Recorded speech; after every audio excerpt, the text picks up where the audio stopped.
नमस्कार, India news देख रहे हैं आप। मैं हूं आपके साथ पराग गुप्ता। एक तरफ प्रदेश के मुखिया सीएम योगी आदित्यनाथ यूपी को नौकरी देने समेत कई मामलों में नंबर 1 पर लाकर खड़ा करना चाह रहे हैं, तो दूसरी तरफ अधिकारी उनकी मंशा पर ही पानी फेरने में कोई कोर कसर नहीं छोड़ रहे।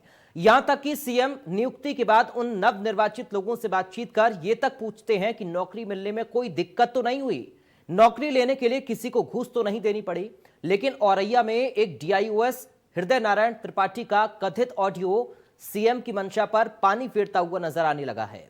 दरअसल औरैया के किसान इंटर कॉलेज दलीपुर में प्रवक्ता रहे अमर सिंह यादव का निधन 28 फरवरी 2017 को हो गया था, जिसके बाद उनके बेटे सुशील ने 23 मई 2020 को अनुकंपा के तहत विद्यालय में लिपिक की नियुक्ति को लेकर आवेदन किया था।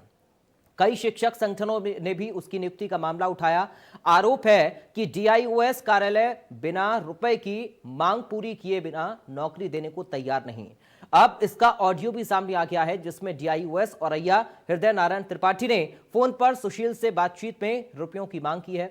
ऑडियो में डीआईओएस सुशील को एक बाबू से मिलकर सब फाइनल करने को कह रहे हैं। सुशील कुमार ने बताया कि ऑडियो डीआईओएस का है, रुपए ना देने पर परेशान किया जा रहा है, जबकि उन्हीं कागजों पर मां को पेंशन मिल रही है। पीड़ित सुशील कुमार और डीआईओएस के बीच नौकरी ज्वाइन कराने को लेकर हुई लेनदेन की बात का ऑडियो कुछ इस तरह का है, जिसका इंडिया न्यूज पुष्टि नहीं करता है। बहुत ज्यादा मांग कर देते सर, इतनी क्षमता है नहीं सर। हमारी पिताजी हमारे सर 20 साल बीमार रहे। कोई बात, कितना कितना कर सकते हैं सर एक जो होता है सर सबका उतना कर सकते हैं सर, हम गरीब आदमी हैं। नहीं, कितना बताओ, फाइनल कर दो। कर देंगे सर 50-60 तक। ऐसा है, सुन लो मेरी बात। जी सर बताएं। संतोष बाबू से मिल लो, आज मिल करके अपनी बात करो, वो सब कर देंगे। बहुत अच्छे आदमी हैं। एक बात बता दें, इधर उधर तुम्हारा 3 महीने तुम्हारा 30-90 हजार यही घुस गए। नहीं सर, हम सर ज्यादा सर कंडीशन हमारे पिताजी की सर आपको बता दें, हमने किडनी ट्रांसप्लांट कराई थी सर 30-35 लाख रुपए की। सुन लो मेरी बात, उसके हम बाद सब बात, मेरी बात सुन लो। जी 3 महीना पहले आपका अपॉइंटमेंट हो जाता जी, और उसके बाद आप 90,000 आपके खाते में गया होता, और इधर उधर भटक रहे हो। काहे भटक रहे हो? अपनी बात संतोष से कह दो। कह देंगे सर, हम आज जाएंगे मिल लेंगे सर। लेकिन सर वो एक सर कायदे कर लें साहब ना, हमें का काटा थोड़ा ही नहीं पैसा, लेकिन जाए सब जब कोई लिमिट ही बात नहीं उनने करी साहब, कहूँ 10 लाख की, कहूँ 3 लाख की, कहूँ 4 लाख की। अच्छा, तो पहले आप मिल तो लो, आप मेरी बात मान लो। ठीक है साहब मिल लेंगे, आपने कहा हम सर मिलेंगे आज जाकर के उनसे। मिल लीजिए, मिल करके अपनी बात बताए, सब कर लेंगे वो। जी हाँ, तो सर हम आज ही मिल लें उनसे। आज ही, आज आज आज शाम तक, कल सवेरे ठीक, आप कल सवेरे मिल लेंगे। मिल लो। आपको मैं फाइनल करवा दूंगा, आप उनसे बात कर लो, ठीक है? सबको सुनते हैं, ऐसा कुछ नहीं है। ठीक ठीक साहब ठीक। हाँ, और ये बात किसी से बताना मत। नहीं सर बिल्कुल नहीं, हम क्यों बताएंगे। ये हमारी आपकी बात रहेगी और संतोष की, और कोई बात कहीं अपनी सो ही मत करना, बिल्कुल सर बिल्कुल। ठीक? ठीक। तो आपने सुना, पीड़ित यानी जिसको नौकरी चाहिए और डीआईओएस के बीच का ये ऑडियो है, और पीड़ित का ये दावा है कि डीआईओएस ने ही पैसे की लेन देन की बात कही है, और साथ ही उन्होंने एक बाबू से मिलने के लिए कहा है। उधर इस पूरे मामले को लेकर पीड़ित और शिक्षक संघ के नेता का क्या कुछ कहना है, सुनाते हैं आपको। मुझसे रिश्वत मांगी गई डीआईओएस के द्वारा। क्या मामला था? साहब ने कॉल की थी मेरे पास। कब? ये सर समथिंग 2 महीने पहले, और सर रिश्वत मांग रहे थे हमसे। किस लिए? सर हमारी नियुक्ति नहीं कर हो रही है मृतक आश्रित पर, अनुकंपा नियुक्ति। पूरी बात बताइए, क्या था मामला? सर हमने अपनी फाइल जमा की थी 23/5/2020 को, और हमारे पिताजी का देहांत हो गया था 28 फरवरी 2017 को। तो वही सर मृतक आश्रित के लिए हमने अपनी फाइल लगाई थी, तो उस पर सर कोई कार्रवाई नहीं कर रहे थे, और उनका यही कहना था कि कुछ दो तो करेंगे, नहीं तो इतनी आपत्तियां लगा देंगे कि तुम नौकरी के बारे में भूल जाओगे। तो सर हमने उनसे कहा कि हम बहुत गरीब हैं साहब, नहीं कर सकते इतने पैसे की व्यवस्था। तो वो हमारे ऊपर आपत्तियां पे आपत्तियां लगाते रहे। सर कोई काम नहीं हुआ अभी तक हमारे फाइल में। कितना रुपया मांग रहे थे? सर रुपये कभी 6 लाख मांगे, कभी 10 लाख मांगे, कभी 7 लाख मांगे। ऐसा है सर कि जब से ये आए हैं तब से डीआईएस ऑफिस एक अलग ढर्रे में चल रहा है। ऐसी परिस्थितियां उत्पन्न हो गई हैं कि ये समय से बैठते नहीं हैं कार्यालय में, समस्याओं का अंबार लगा देते हैं और इस समय भ्रष्टाचार का बोलबाला है जनपद औरैया में, और डीआईएस महोदय शासन की मंशा के विपरीत कार्य कर रहे हैं। शासन की मंशा है कि काम समय से समाप्त हो। योगी जी कहते हैं कि 3 दिन से ज़्यादा फाइल रुकी तो कार्रवाई की जाएगी, और ये हाई कोर्ट का भी आदेश है कि 3 महीने में मृतक आश्रित की नियुक्ति हो जानी चाहिए। इसके बावजूद भी ये 8 महीने, आप समझ लीजिए 8 महीने से प्रकरण को रोके हुए हैं। परिवार भुखमरी की कगार पे चला गया है, और ये जो है कतई कोई ध्यान नहीं देते हैं। कार्यालय में बैठने के समय निर्धारित है सभी अधिकारियों के, लेकिन ये कभी भी समय से कार्यालय नहीं जाते हैं, समस्याओं का अंबार।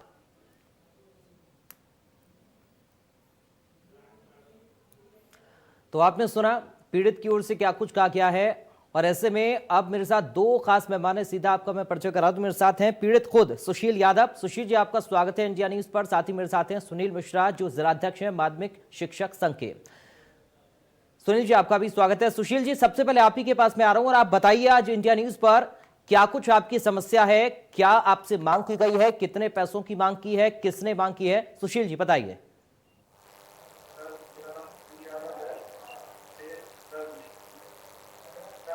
तक मेरे पिताजी स्वर्गीय अमर सिंह यादव 28 फरवरी 2017 को उनका देहांत हो गया था जी। तो सर मैंने मृतक आश्रित की अपनी फाइल लगाई है ऑफिस में, और सर 23/5/2020 को मैंने अपनी फाइल सर जमा कर दी थी।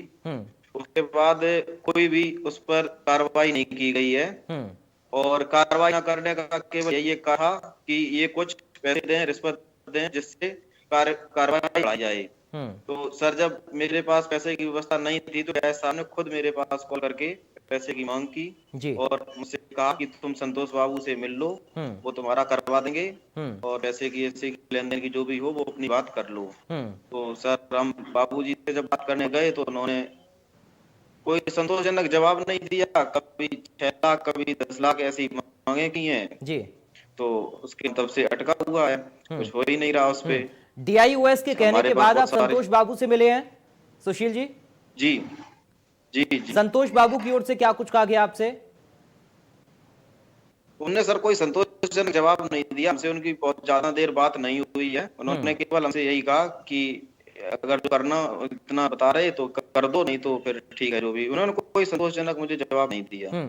डीआईओएस से जो आपकी बातचीत का ऑडियो है, क्या आपने अपने फोन में उस ऑडियो को रिकॉर्ड किया है? सर मैंने अपने फोन से रिकॉर्ड किया। डीआईओएस साफ तौर पर आपसे रिश्वत मांग रहे हैं, आपका सीधा ही आरोप है डीआईओएस के ऊपर? जी। ठीक है, आप बने रहिए मेरे साथ। सुनील मिश्रा जी, आपके पास मैं आ रहा हूं। सर, ये कैसे डीआईओएस हैं? एक तरफ सरकार लगातार कोशिश कर रही है युवाओं को रोजगार मिले और साथ ही भ्रष्टाचार मुक्त उत्तर प्रदेश बने, लेकिन ये तो डीआईओएस साहब खुलेआम रिश्वत मांग रहे हैं। सुनील जी सर क्या बताएं, जब ये कल हमने सुना है, बड़ा मन द्रवित है कि मृतक आश्रित की नियुक्ति इसलिए की जाती है परिवार को तुरंत सहायता मिल सके, परिवार मरी की कगार पे न जाए, इस वजह से शासन से ये व्यवस्था है। लेकिन उसका एक बिजनेस बना लिया है अधिकारियों ने। ये बड़ा खराब बात है, मन बड़ा द्रवित हुआ कल। और आप समझिए कि जिस परिवार का मुखिया यानी परिवार चलाने वाला खत्म हो जाए अचानक, उसके बाद उस परिवार पे क्या बीतती है। और फिर आपने सुना कि इस लड़के के पिता सुशील जी बता रहे हैं कि 35 लाख रुपए अपने पिता के किडनी ट्रांसप्लांट में वो लगा चुके हैं, और उसके बावजूद भी उनको अपने पिता को खोना पड़ा। और उसके बाद प्रशासनिक रवैया कैसा है उनकी नौकरी के लिए, ये सबके सामने है। बेहद शर्मनाक है ये। बेहद शर्मनाक है सर। दूसरी बात यह है कि हम भी यहाँ पे शिक्षक संघ शिक्षकों की समस्याओं को उठाते हैं, लेकिन समस्या ये है कि जब से ये त्रिपाठी जी जो डीआईएस साहब हैं ये आए हैं, कार्यालय में समस्याओं और परिस्थिति ऐसी हो जाती है कि समस्याएं लंबित बनी रहती हैं, और लंबित होने के बाद फिर उसको भ्रष्टाचार या अन्य तरीके से उसको सॉल्व किया जाता है। बड़ी विडंबना है।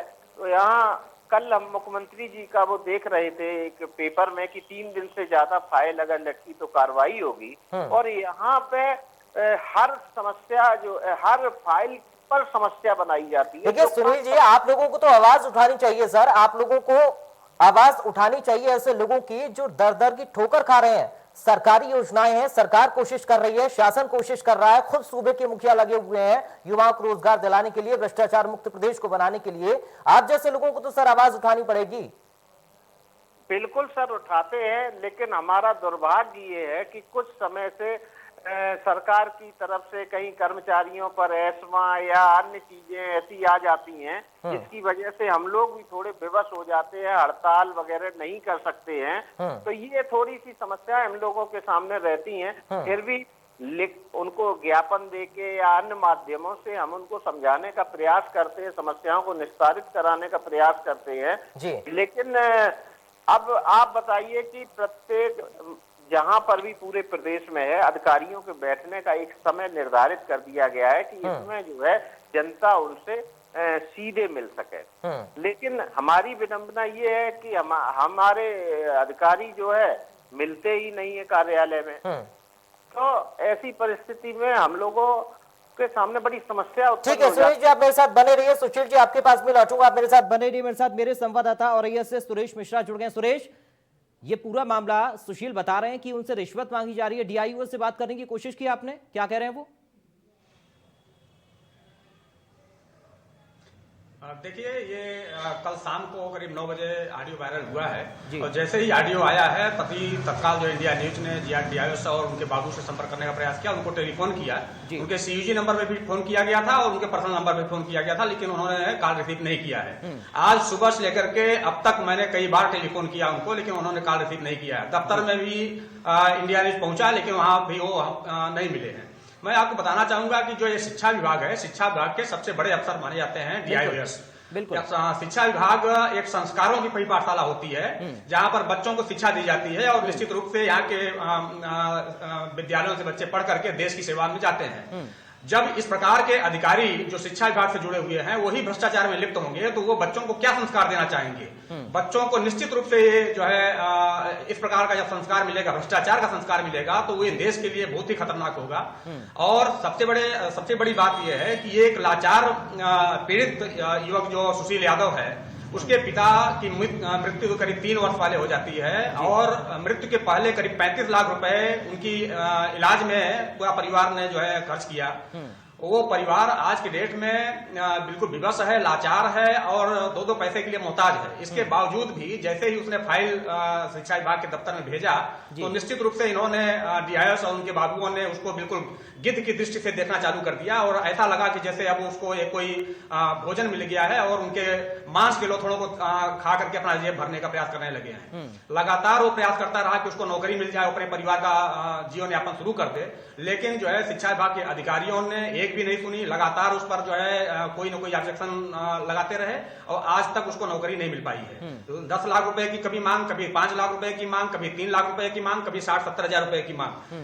कल जब मेरी पीड़ी से बात हुई तो पीड़ित ने बताया कि वो थक हार करके बैठ गया था, उसको ये लग गया था कि मुझे नौकरी नहीं मिल पाएगी क्योंकि मैं रिश्वत की रकम नहीं दे पा रहा हूँ। ऐसी स्थिति में डीआईओएस ने स्वयं अपने पर्सनल नंबर से उसको नवंबर के माह में फोन किया और फोन करने के बाद अपने दफ्तर में बुलाया और इसके बाद कहा कि जो है जो उनका लाइजनिंग का बाबू है, जो लाइजनिंग करता है, रिश्वत लेता है डीआईओएस के लिए, संतोष यादव, वो जाकर के उससे मिले और उनको रिश्वत की रकम दे करके अपना काम करवा ले। इसके अलावा उन्होंने चेतावनी भी दी, निवेदन के साथ में चेतावनी भी दी कि आप जो है ये बात किसी को बताएंगे भी नहीं, मतलब रिश्वत भी दे दीजिए और आप ये बात किसी को बताएंगे भी नहीं। जब पीड़ित सुशील यादव को नौकरी आज तक नहीं मिली तो वो थक हार करके माध्यमिक शिक्षक संघ के नेताओं से संपर्क किया और उसके बाद कल ये ऑडियो उसने जारी कर दिया है। कुल मिलाकर के कह सकते हैं कि औरैया में पूरे कुएं में भांग घुली हुई है, लगभग सभी विभागों में भ्रष्टाचार चरम पे है। उत्तर प्रदेश की सरकार जीरो टॉलरेंस की बात करती है, लेकिन औरैया जनपद में किसी भी प्रकार का सरकार के नियमों की अनदेखी की जा रही है। सरकार के नियमों के धज्जियां उड़ाते हुए सभी लोग अपनी जेबें गर्म कर रहे हैं, अवैध रूप से कमाई करने में जुटे हुए हैं और शिक्षा विभाग की स्थिति बहुत ही दयनीय है। लेकिन सुरेश, बात यह है कि जिस तरह से आप बता रहे हैं कि आप कल से लगातार डीआईओ से संपर्क करने की कोशिश कर रहे हैं और वो आपका फोन नहीं उठा रहे, यहां तक कि ऑफिस तक में वो महाशय नहीं पहुंचे हैं, तो क्या ये माना जाए कि इस बात को स्वीकार रहे हैं कि उन्हीं का ऑडियो है? क्योंकि अगर ये ऑडियो गलत है, वो इन आरोपों को निराधार बताना चाह रहे हैं, तो फिर मीडिया के सामने आए और बताएं कि सच्चाई क्या है। सुरेश, वीडियो देखिए, ऑडियो ये तो जांच का विषय है कि आवाज किसकी है, जांच के बाद ही पता चल पाएगा। लेकिन जो प्रथम दृष्टया जो टेलीफोन गया है वो डीआईओएस का पर्सनल नंबर है। लगातार इंडिया न्यूज डीआईओएस को संपर्क करने की कोशिश कर रहा है। हम लगातार फोन ट्राई कर रहे हैं, डीआईओएस हमारा फोन उठाएं और बातचीत करें, हमारे साथ फोन लाइन पर आएं और बताएं कि आखिर सच्चाई क्या है, लेकिन फोन उठाने को महाशय तैयार नहीं है। तो क्या यह माना जाए कि डीआईओएस ये मान रहे हैं कि उन्होंने रिश्वत मांगी है? हालांकि जो ऑडियो है इंडिया न्यूज उसकी पुष्टि नहीं करता, लेकिन सुशील यादव के सीधे आरोप हैं कि ये ऑडियो उन्होंने अपने फोन से रिकॉर्ड किया है और अब इसको वायरल किया है जब उनको लगा कि उनको अब नौकरी नहीं मिलेगी क्योंकि उनके पास रिश्वत देने के लिए रकम नहीं है। सुरेश, लगातार हम भी कोशिश कर रहे हैं लेकिन डीआईओएस फोन ही नहीं उठा रहे।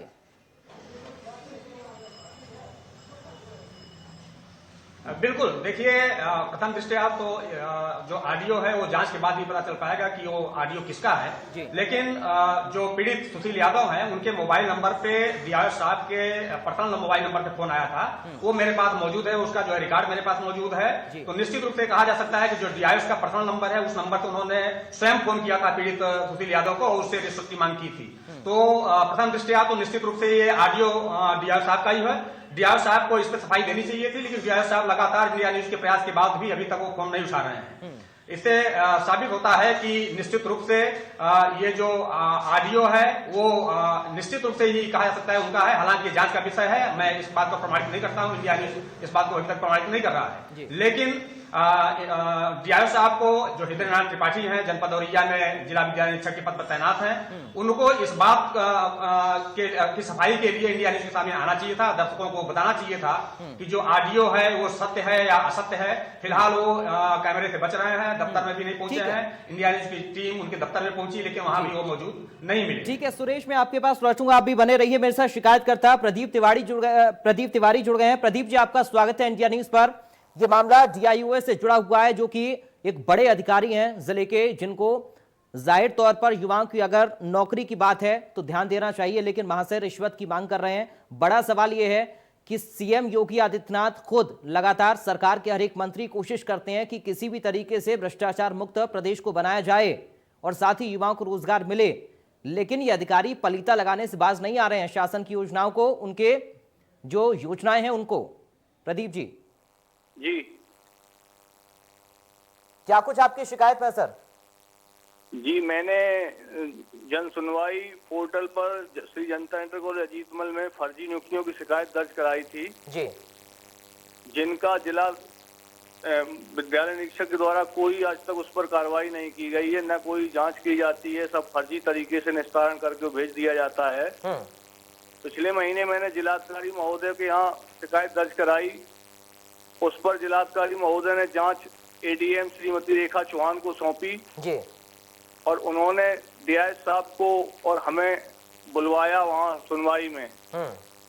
मेरे सारे साक्ष्यों को देखने के बाद डीएम साहब, एडीएम महोदया ने डीआईओएस से कहा कि आप इस पर कार्रवाई करिए जी, और वहाँ ये कार्रवाई करने का आश्वासन दे करके वहां से आए। और उसके बाद जब मैंने कहा सर आप कोई लेटर जारी करिए विद्यालय के लिए, प्रबंधक के लिए, तो डीआईओएस साहब उल्टे मुझसे ही नाराज होने लगे और आज तक कोई कार्रवाई नहीं की उस पर। ठीक है, यानी कि आपके मामले पर भी किसी तरह का कोई एक्शन नहीं लिया गया है। कुल मिलाकर देखा जाए तो जो अफसर हैं वो अपनी मनमानी कर रहे हैं और जो जनता को लाभ मिलना चाहिए वो लाभ नहीं मिल पा रहा। सुशील जी, एक बार फिर से मैं आपके पास आ रहा हूं सर, कब आपकी बातचीत हुई थी डीआईओएस से फोन पर, आप बताइए, और फिलहाल इस पूरे मामले को लेकर क्या कुछ चल रहा है, आपकी तरफ से क्या कुछ किया जा रहा है? सुशील जी। मुझे एग्जैक्टली तो पता नहीं है, लेकिन ये पिछले महीने की बात है जी, नवंबर में आपने बातचीत की थी जी जी, लेकिन नवंबर से लेकर अब तक सिर्फ आप चक्कर काट रहे हैं ऑफिस के, काम नहीं हो रहा है जी। चक्कर तो सर बराबर 8 महीने से काट रहे हैं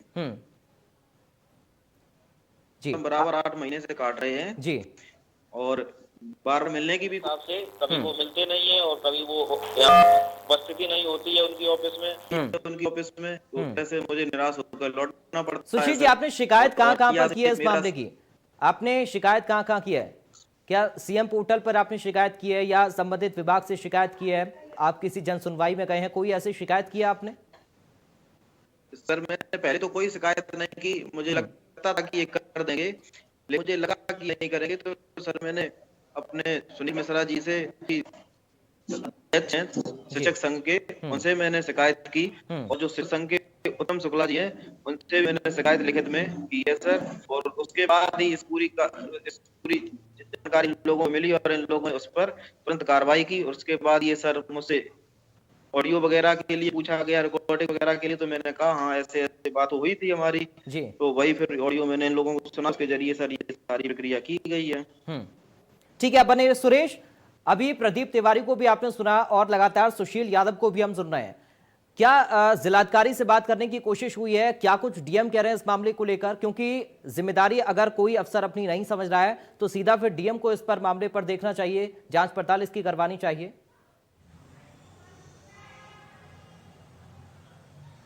देखिए, मैंने आपको पहले बताया कि यहाँ इस जनपद में पूरे कुएं में भांग घुली हुई है।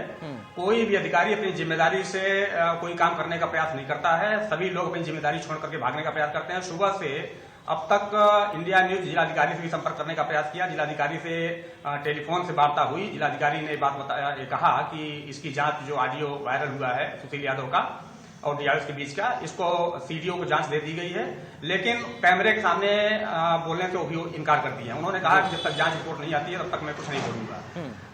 मैं आपको 1 महीने पहले की बात बताना चाहता हूँ। यहाँ पर जिला शिक्षा विभाग में पूरे उत्तर प्रदेश में करीब 68,000 शिक्षकों की नियुक्ति का मामला चल रहा था। ऐसे में जिला बेसिक शिक्षा अधिकारी छुट्टी पे चली गई थी, तो जिलाधिकारी महोदय ने डीआईएस महोदय को ही जिला बेसिक शिक्षा अधिकारी का भी चार्ज दे दिया। निश्चित रूप से ऐसा नहीं हो सकता है कि मुख्यालय में बैठे हुए जिलाधिकारी और उनके पास के दफ्तर में बैठे हुए जिला विद्यालय निरीक्षक के दफ्तर में कुछ हो रहा हो और भ्रष्टाचार भी चरम सीमा पे हो और जिलाधिकारी कानों तक बात न पहुंच रही हो। यदि ऐसा है कि जिलाधिकारी को भ्रष्टाचार की कोई शिकायत नहीं मिल रही है तो निश्चित रूप से उनकी भी अक्षमता मानी जाएगी, क्योंकि पास में ही दफ्तर है और जिलाधिकारी महोदय को डीआईएस कार्यालय का भी औचक निरीक्षण करना चाहिए था। ये देखना चाहिए था कि कितनी पत्रावलियां लंबित हैं और कितने पर कार्रवाई हो चुकी है। अभी जैसे ही अजीत मल का प्रकरण बताया गया है कि उन्होंने शिकायत की और एडीएम साहब ने जांच भी की। एडीएम साहब ने जांच करने के बाद डीआईएस को निर्देश दिया कि जो इस पे कार्रवाई हो सकती है कार्रवाई करिए, और कार्रवाई अभी तक नहीं हो पाई। इधर सुशील यादव का एक प्रकरण, जो 2 प्रकरण जो सामने आए हैं, ये तो 2 प्रकरण सामने आ चुके हैं। इसके अलावा भी जो शिक्षक संघ के जिलाध्यक्ष सुनील मिश्रा जी, उनसे भी मेरी बात हुई। उन्होंने कहा कि ऐसे सैकड़ों प्रकरण हैं जो जिला विद्यालय निरीक्षक की पत्रावली में जो दबे हुए हैं। जिला विद्यालय निरीक्षक बगैर रिश्वत के, बगैर जेब गरम किए हुए कोई भी काम करने का प्रयास नहीं करते। ठीक है, बहुत जल्दी से सुनील जी, कमेंट आपका सर, बहुत जल्दी से सुनील मिश्रा जी, क्या कुछ कदम सर उठाएंगे? क्योंकि देखिए, आपके पास पीड़ित आया है तो आप क्या काम करेंगे, किस तरह से अधिकारियों से संपर्क साधेंगे, क्या कुछ कोशिश आपकी ओर से अब की जा रही है? बहुत जल्दी से फाइनल कमेंट आपका। सर, मैंने कई बार प्रयास किया डीआईएस महोदय से कि मृतक आश्रित जैसी जो नियुक्तियां होती हैं ये बहुत आवश्यक है परिवार के लिए, उनका भरण पोषण के लिए। और अब ऐसी परिस्थिति उत्पन्न हो गई है कि कोई सुनवाई नहीं है, सुनने को तैयार नहीं है, कार्यालय में बैठते नहीं है। ऐसी परिस्थिति में क्या कहें, क्या कहें? यानी कि अधिकारी अपनी जिम्मेदारियों को नहीं समझ रहे हैं। बहुत शुक्रिया सुनील मिश्रा जी आपका, सुशील यादव जी आपका बहुत शुक्रिया, प्रदीप जी आपका बहुत शुक्रिया, सुरेश आपका बहुत शुक्रिया। तमाम जानकारी आपने अब तक पहुंचाई। तो आपने सुना किस तरह से सुशील यादव इंडिया न्यूज पर जुड़े और उन्होंने अपनी पीड़ा को बताया। अगर औरैया के अधिकारी नहीं सुन रहे हैं तो उम्मीद हम करते हैं कि शासन स्तर से इस पूरे मामले को देखा जाए और जो अनियमितताएं अधिकारियों की ओर से औरैया में बढ़ती जा रही हैं उनको गंभीरता से लिया जाए। फिलहाल इस बुलेटिन में इतना ही। देखते रहिए इंडिया न्यूज।